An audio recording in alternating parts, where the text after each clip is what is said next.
नमस्कार प्रिय प्रदेशवासियों। 15 अप्रैल को हिमाचल प्रदेश के गठन के 77 वर्ष पूरे हो रहे हैं। मैं आप सभी को हिमाचल दिवस की हार्दिक शुभकामनाएं देते हुए प्रदेश व आपके उज्जवल भविष्य की कामना करता हूं। यह दिन हिमाचल वासियों के लिए एक ऐतिहासिक दिन है। देश की आज़ादी के 8 महीनों के बाद सन 1948 को इस दिन हमारा खूबसूरत प्रदेश 30 छोटी बड़ी पहाड़ी रियासतों के विलय से केंद्र शासित चीफ कमिश्नर प्रोविंस के रूप में अस्तित्व में आया। भाइयों और बहनों, हिमाचल को एक अलग राज्य के रूप में स्थापित करने में उस समय के नेतृत्व के साथ साथ प्रजामंडल आंदोलन के नायकों, आंदोलनकारियों और प्रदेश की जनता ने महत्वपूर्ण भूमिका निभाई। हिमाचल दिवस के पावन अवसर पर मैं हिमाचल निर्माता और प्रदेश के पहले मुख्यमंत्री डॉक्टर यशवंत सिंह परमार सहित उन सभी महान विभूतियों के प्रति सम्मान व्यक्त करता हूं, जिन्होंने हिमाचल प्रदेश को एक अलग पहचान बनाने के लिए अपना बहुमूल्य योगदान दिया। साथ ही मैं इस वीर भूमि के उन बहादुर सैनिकों एवं स्वतंत्रता सेनानियों को भी श्रद्धांजलि अर्पित करता हूं, जिन्होंने मातृभूमि की रक्षा के लिए सर्वोच्च बलिदान दिया। मैं प्रदेश के मेहनती, ईमानदार व शांति प्रिय लोगों का विशेष रूप से आभार व्यक्त करता हूं, जिनके निरंतर प्रयासों से हिमाचल ने देश विदेश में अपनी एक खास पहचान बनाई है। प्रिय प्रदेशवासियों, प्रदेश की वर्तमान कांग्रेस सरकार वर्ष 2027 तक हिमाचल प्रदेश को आत्मनिर्भर बनाने और वर्ष 2032 तक देश के सबसे समृद्धशाली राज्य के रूप में विकसित करने के दृढ़ संकल्प के साथ कार्य कर रही है। हमारी आय के साधन सीमित है।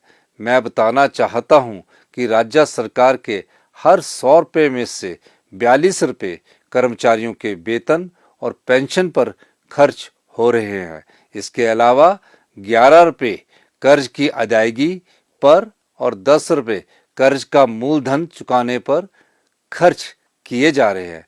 भाइयों और बहनों, हमने प्रदेश की अर्थव्यवस्था को सुधारने के लिए कई बदलाव किए हैं तथा कुछ कड़े फैसले लेने में भी संकोच नहीं किया। व्यवस्था परिवर्तन की दिशा में हमारी इस महत्वपूर्ण पहल के कारण आज प्रदेश की आर्थिक व्यवस्था फिर पटड़ी पर आने लगी है। हमने कठिन वित्तीय स्थिति के बावजूद प्रदेश में विकास की गति को तेज किया है और इसके लिए अतिरिक्त वित्तीय संसाधन भी जुटाए हैं। विधानसभा चुनाव के दौरान किए गए 10 वायदों में से 6 वायदों को पूरा करके हम जनता की कसौटी पर खरा उतरने में सफल रहे हैं। बाकी 4 गारंटियों को भी हम पूरा करने के लिए प्रतिबद्ध है। प्रिय प्रदेशवासियों, हिमाचल प्रदेश को समृद्ध और आत्मनिर्भर बनाने के लिए हमारी सरकार ग्रामीण अर्थव्यवस्था को मजबूती प्रदान कर रही है। प्रदेश में पहली बार दूध, प्राकृतिक खेती से उगाए गेहूं, मक्की और हल्दी के लिए न्यूनतम समर्थन मूल्य दिया गया है। ग्रामीण विकास में महिलाओं की भागीदारी आवश्यक है, इसलिए महिला स्वयं सहायता समूहों द्वारा तैयार किए गए उत्पादों की बिक्री के लिए ई-कॉमर्स हिमीरा वेबसाइट शुरू की गई है। प्राकृतिक खेती कर रहे प्रदेश के 1,58,785 किसानों को प्रमाणित किया गया है। प्राकृतिक खेती करने वाले सभी किसानों को हिम परिवार रजिस्टर से जोड़ा जाएगा। हमारी सरकार ने निर्णय लिया है कि किसानों के हित में इस साल कृषि ऋण ब्याज अनुदान योजना शुरू की जाएगी, ताकि बैंकों के माध्यम से वन टाइम सेटलमेंट पॉलिसी लाकर उन किसानों को लाभ दिया जा सके जिनकी जमीनें नीलामी के कगार पर आ गई है। और वे अपने 3 लाख रुपए तक के कृषि ऋण चुका सके। इस नीति के अंतर्गत मूलधन पर लगने वाले ब्याज का 50% हिस्सा सरकार वहन करेगी। हमारी सरकार ने प्राकृतिक तरीके से उगाई गई मक्की का न्यूनतम समर्थन मूल्य 30 रुपए से बढ़ाकर 40 रुपए और गेहूं का 40 रुपए से बढ़ाकर 60 रुपए प्रति किलो किया है, जिससे हमारे लाखों किसानों को आर्थिक लाभ मिल रहा है। पहली बार प्रदेश में प्राकृतिक हल्दी का उत्पादन बढ़ाने के लिए सरकार कच्ची हल्दी 90 रुपए प्रति किलो की दर से खरीदने जा रही है, जिसे हिमाचली हल्दी के नाम से प्रमोट किया जाएगा। प्रदेश में आलू की फसल को बढ़ावा देने के लिए हम ऊना जिले में लगभग 20 करोड़ की लागत से पोटैटो प्रोसेसिंग प्लांट स्थापित करने जा रहे हैं। भाइयों और बहनों, हमने पंजीकृत दूध समितियों को सुदृढ़ करने के लिए इन्हें मिलने वाली ट्रांसपोर्ट सब्सिडी को 1.5 रुपए प्रति लीटर से बढ़ाकर 3 रुपए प्रति लीटर करने का फैसला लिया है। आपको यह जानकर खुशी होगी कि इस साल गाय और भैंस के दूध पर न्यूनतम समर्थन मूल्य में फिर वृद्धि की गई है। हमने गाय के दूध पर समर्थन मूल्य 32 रुपए से बढ़ाकर 45 रुपए किया था, जिसे अब 51 रुपए प्रति लीटर कर दिया गया है। इसी तरह भैंस के दूध पर समर्थन मूल्य 47 रुपए से बढ़ाकर 55 रुपए प्रति लीटर किया गया था, जिसे इस साल से 61 रुपए प्रति लीटर कर दिया गया है। प्रदेश के सेब बागबानों को लाभान्वित करने के लिए हमारी सरकार ने पिछले साल से यूनिवर्सल कार्टन का इस्तेमाल शुरू किया और मंडी मध्यस्थता योजना के अंतर्गत लगभग 153 करोड़ रुपए की देनदारियां चुकाई है। हमने 31 मार्च 2026 तक हिमाचल को ग्रीन एनर्जी स्टेट बनाने के लिए लक्ष्य रखा है, जिसके लिए सौर ऊर्जा परियोजनाओं को प्राथमिकता दी गई है। प्राकृतिक और हरित हिमाचल का लक्ष्य हासिल करने के लिए हम परिवहन क्षेत्र में ई व्हीकल और इंफ्रास्ट्रक्चर डेवलपमेंट को बड़े स्तर पर प्रोत्साहन दे रहे हैं। चंबा में प्रदेश के पहले ग्रीन हाइड्रोजन मोबिलिटी स्टेशन के निर्माण का कार्य जारी है। सोलन जिले के नालागढ़ में 1 मेगावाट की ग्रीन हाइड्रोजन परियोजना स्थापित की जा रही है। इलेक्ट्रिकल वाहनों को बढ़ावा देने के लिए प्रदेश में 6 ग्रीन कॉरिडोर स्थापित किए जा चुके हैं। 3000 डीजल और पेट्रोल टैक्सी वाहनों को इलेक्ट्रिकल टैक्सी वाहनों में बदलने के लिए 40% तक का सब्सिडी प्रदान की जाएगी। 1000 बस रूटों के नए परमिट निजी क्षेत्र को आवंटित किए जाएंगे। वन प्रबंधन तथा वन क्षेत्र विस्तार में महिला मंडलों और युवक मंडलों की भागीदारी को बढ़ावा देने के लिए 100 करोड़ रुपए व्यय के साथ नई राजीव गांधी वन संवर्धन योजना लागू की जाएगी। महिला और युवा भी वनों को बचाएंगे और पैसे भी कमाएंगे। इस योजना के अंतर्गत प्रत्येक समूह को 5 वर्षों में 6,40,000 रुपए की धनराशि प्रदान की जाएगी। भाइयों और बहनों, हमारी सरकार महिलाओं को आर्थिक और सामाजिक रूप से सशक्त बनाने के लिए दृढ़ संकल्प है। हमने महिलाओं को चरणबद्ध तरीके से प्रति माह 1500 रुपए की आर्थिक सहायता प्रदान करने के लिए इंदिरा गांधी प्यारी बहना सुख सम्मान निधि योजना आरंभ की है, ताकि अपनी दैनिक जरूरतों के लिए उन्हें किसी पर निर्भर ना रहना पड़े।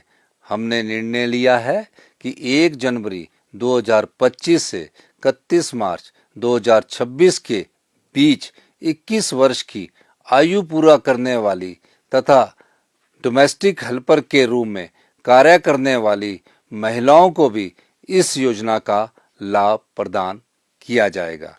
भवन एवं कामगार कल्याण बोर्ड से पंजीकृत पात्र विधवाओं, एकल निराश्रित एवं दिव्यांग महिला श्रमिकों जिनकी आय 2,50,000 रुपये सालाना से कम है को गृह निर्माण के लिए 3 लाख रुपए की वित्तीय सहायता दी जा रही है।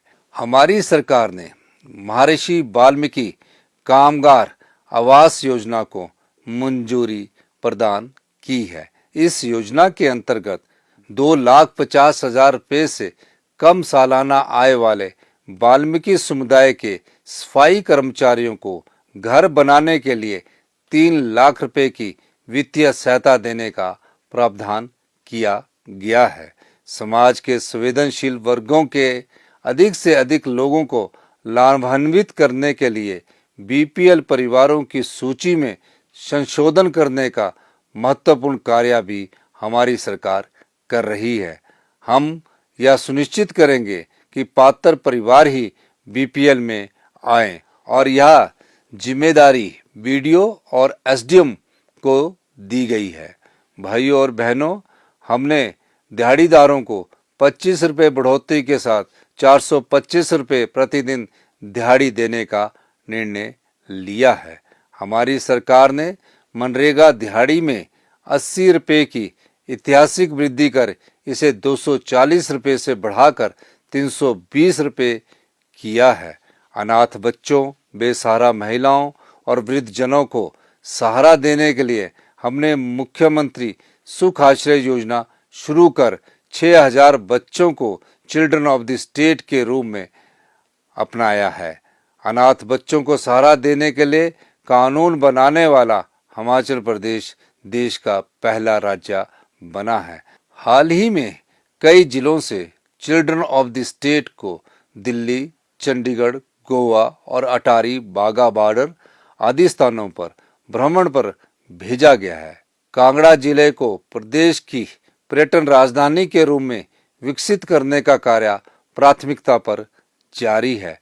कांगड़ा जिले में गग्गल हवाई अड्डे का विस्तार किया जा रहा है। प्रदेश सरकार ने लगभग 2,400 करोड़ रुपए की लागत से 2 चरणों में नए पर्यटन स्थल विकसित करने की योजना बनाई है। हमारी सरकार मुख्यमंत्री पर्यटन स्टार्टअप योजना लाने जा रही है, जिसके अंतर्गत गैर जनजातीय क्षेत्रों में हिमाचली युवाओं को होम स्टे यूनिट्स और होटल बनाने के लिए ऋण पर 4% और जनजातीय क्षेत्रों में 5% इंटरेस्ट सब्सिडी दी जाएगी। प्रिय प्रदेशवासियों, औद्योगिक विकास को बढ़ाने के लिए हमारी सरकार ने पिछले साल 149 औद्योगिक प्रस्तावों को मंजूरी प्रदान की, जिनमें 3,084 करोड़ रुपए का निवेश होगा और लगभग 15,000 लोगों को रोजगार के अवसर प्राप्त होंगे। हमने युवाओं के लिए 680 करोड़ रुपए की राजीव गांधी स्वरोजगार स्टार्टअप योजना शुरू कर अपनी चुनावी गारंटी को पूरा किया है। इस वर्ष प्रदेश के शहरी क्षेत्र के फल सब्जी विक्रेताओं, चाय दुकानदारों और अन्य के लिए मुख्यमंत्री लघु दुकानदार कल्याण योजना शुरू की जाएगी।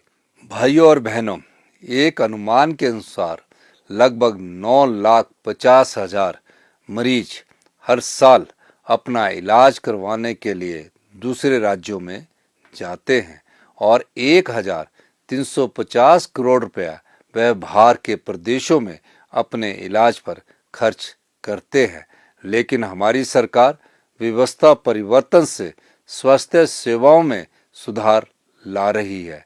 राज्य सरकार वर्ष 2025 में प्रदेश के सभी मेडिकल कॉलेज और 69 सिविल अस्पतालों, क्षेत्रीय अस्पतालों और सामुदायिक स्वास्थ्य केंद्रों में आधुनिक मशीनें खरीदने पर 1,730 करोड़ रुपया खर्च करेगी। हमीरपुर में 300 करोड़ की लागत से कैंसर का उत्कृष्ट केंद्र स्थापित किया जा रहा है। इस साल 69 संस्थानों में डायलिसिस सेवाओं की सुविधा और 11 स्वास्थ्य संस्थानों में ब्लड स्टोरेज यूनिट्स की स्थापना की जाएगी। इस साल एम चम्याना शिमला और टांडा मेडिकल कॉलेज में रोबोटिक सर्जरी की स्थापना भी की जाएगी। आईजीएमसी शिमला, एम चम्याना तथा हमीरपुर व नेर चौक मेडिकल कॉलेज में अत्याधुनिक एमआरआई मशीनें और आईजीएमसी शिमला में पेट स्कैन की सुविधा उपलब्ध करवाई जाएगी। आईजीएमसी शिमला में नए कैंसर हॉस्पिटल भवन और ट्रॉमा सेंटर की सुविधा प्रदान की गई है। रोगी मित्र योजना के अंतर्गत विभिन्न स्वास्थ्य संस्थानों में करीब 1000 रोगी मित्रों की नियुक्ति की जाएगी। 70 वर्ष या इससे अधिक आयु के मेरे बड़े भाइयों व बहनों को मुख्यमंत्री वृद्धजन देखभाल योजना के अंतर्गत स्वास्थ्य और पैरामेडिकल स्टाफ मोबाइल स्वास्थ्य वैन के माध्यम से घर घर जाकर स्वास्थ्य परीक्षण की सुविधा उपलब्ध करवाने का भी हम प्रावधान करने जा रहे हैं। एक नई योजना आचार्य चरक योजना शुरू कर सभी सरकारी आयुष अस्पतालों और औषधालयों में मरीजों को निःशुल्क जांच और आवश्यक दवाइयां उपलब्ध करवाई जाएगी। हमने सभी विधानसभा क्षेत्रों में आदर्श स्वास्थ्य संस्थान खोलने का निर्णय लिया है, जिसमें 6 विशेषज्ञ डॉक्टर जैसे medicine, orthopaedics, gynaecologist, ENT surgery, radiology आदि उपलब्ध होंगे। कैंसर मरीजों को इलाज सहित 42 प्रकार की दवाइयां मुफ्त प्रदान की जा रही है। प्रिय प्रदेशवासियों, पिछली भाजपा सरकार का कार्यकाल जब पूरा हुआ उस समय शिक्षा क्षेत्र में हमारी रैंकिंग 21वें स्थान पर पहुंच गई थी। हमारे लिए यह बड़ी चुनौती थी और मुझे यह बताते हुए खुशी हो रही है कि शिक्षा को विशेष प्राथमिकता देते हुए इस क्षेत्र में सुधार लाने की दिशा में हमने प्रभावशाली कदम उठाए हैं, जिसके कारण प्रदेश की रेटिंग में जबरदस्त उछाल आया है। एनुअल स्टेटस ऑफ एजुकेशन की 2024 की एनुअल रिपोर्ट में हिमाचल के विद्यार्थियों के लर्निंग लेवल को अव्वल आंका गया है। इसके अतिरिक्त स्कूलों में पेयजल उपलब्धता के मामले में भी हिमाचल को अव्वल स्थान दिया गया है। भाइयों और बहनों, मेरा मानना है कि सरकारी शिक्षण संस्थानों के विद्यार्थी किसी से कम नहीं है। मैं खुद सरकारी स्कूल से पढ़कर मुख्यमंत्री के पद तक पहुंचा हूं।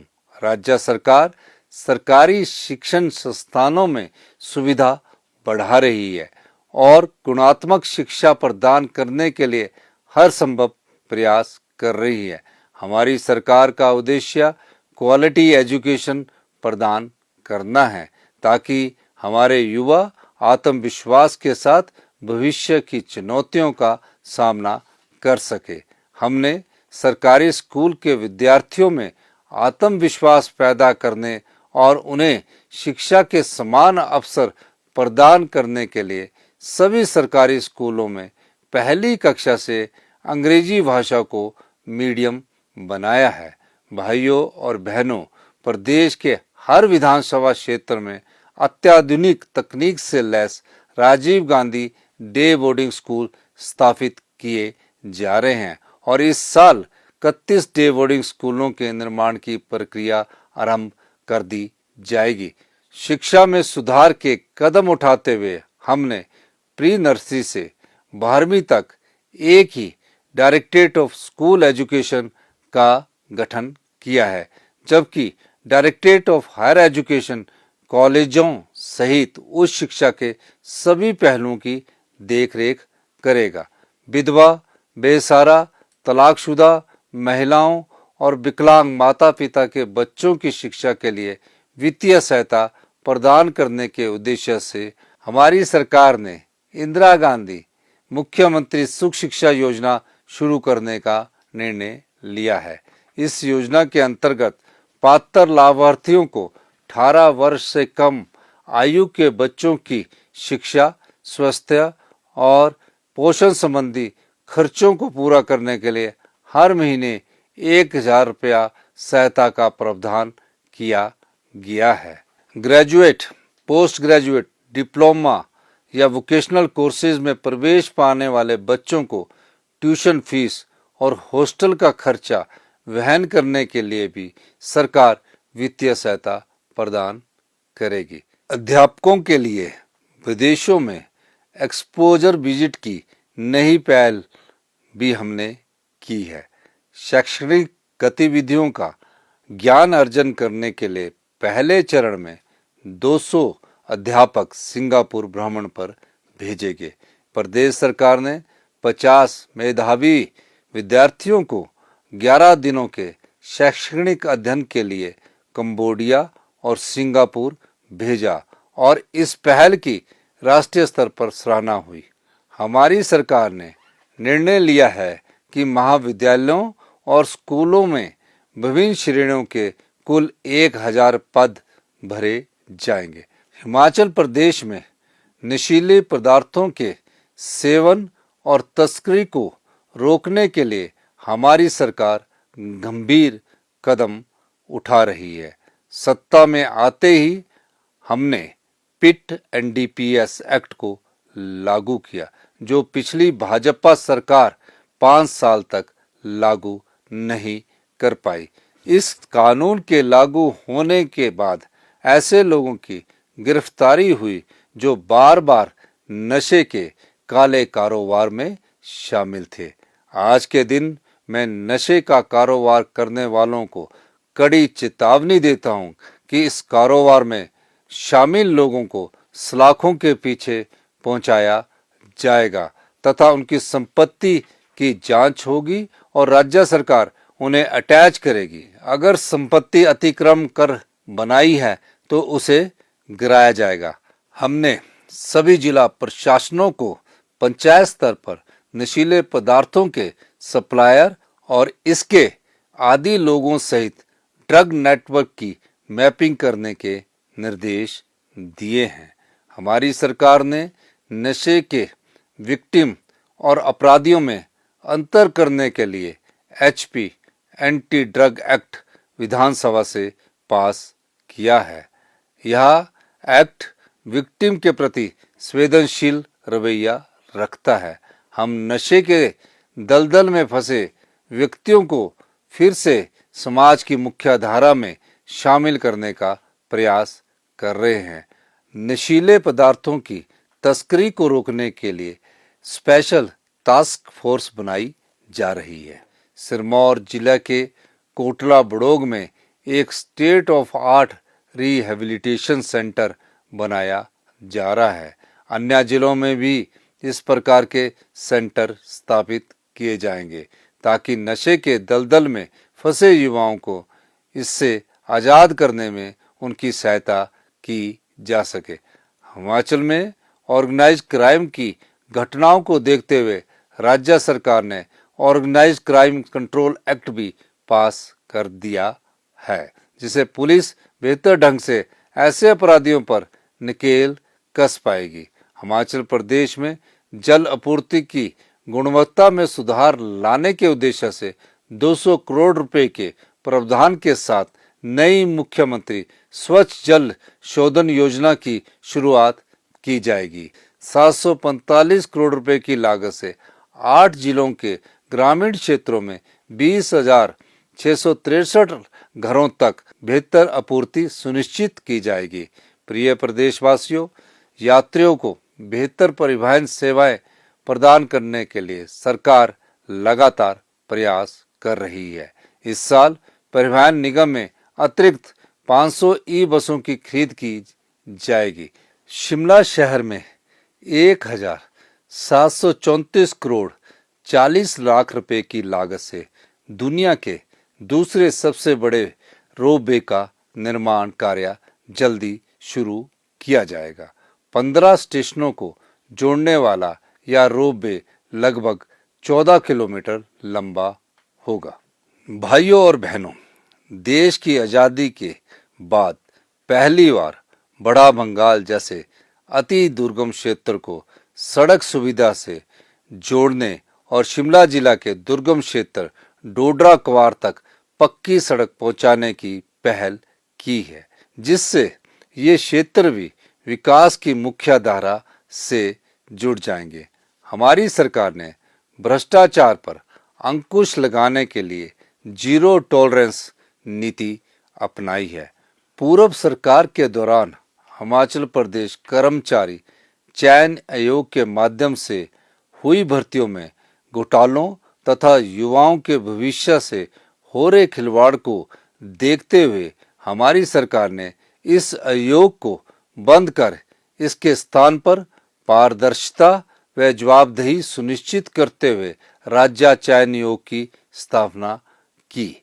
प्रिय प्रदेशवासियों, आम लोगों को राहत प्रदान करने के लिए हमारी सरकार ने प्रदेश के इतिहास में पहली बार तहसील और उप तहसील स्तर पर विशेष इंतकाल राजस्व अदालतों का आयोजन किया।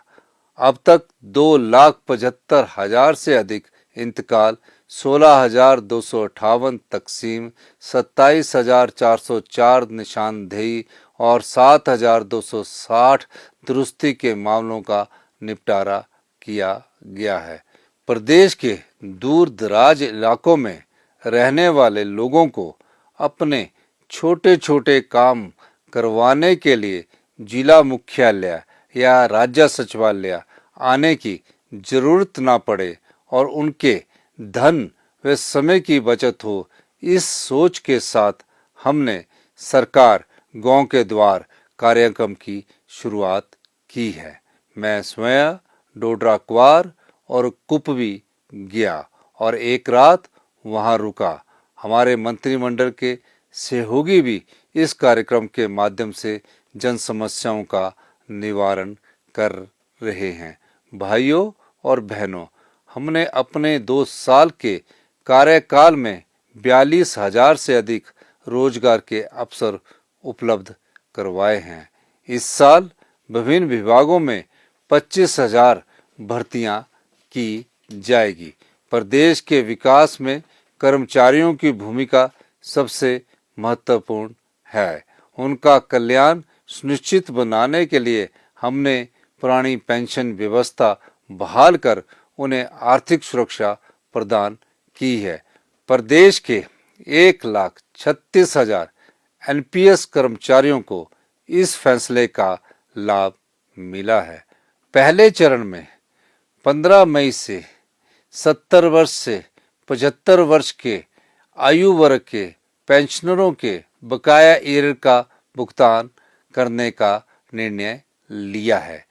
इसके साथ ही कर्मचारियों व अधिकारियों के उनके बकाया वेतन एरियर का चरणबद्ध तरीके से भुगतान किया जाएगा। 1 जून से प्रदेश के कर्मचारियों को 3% की दर से डीए की अतिरिक्त किस्त जारी कर दी जाएगी। अब तक राज्य सरकार ने 2 वर्षों में 14% डीए जारी किया है। भाइयों और बहनों, हमारी सरकार सभी वर्गों के कल्याण के लिए प्रतिबद्धता के साथ कार्य कर रही है। हमने स्थानीय नगर निकायों के एवं पंचायत प्रतिनिधियों को दिए जाने वाले मानदेय में सम्मानजनक वृद्धि की है। इसके अलावा विकास योजनाओं में अहम भूमिका निभा रहे विभिन्न विभागों में कार्यरत पैरा वर्कर्स के मानदेय में भी ऐतिहासिक बढ़ोतरी की गई है। प्रिय प्रदेशवासियों, मैं आपको भरोसा दिलाना चाहता हूं कि आप सभी के सहयोग से प्रदेश सरकार हिमाचल को आत्मनिर्भर और देश के सबसे समृद्ध राज्य के रूप में उभारने के लिए हर संभव प्रयास कर रही है। हिमाचल दिवस के अवसर पर मैं एक बार फिर से आप सभी को हार्दिक बधाई और शुभकामनाएं देता हूं। जय हिंद, जय हिमाचल।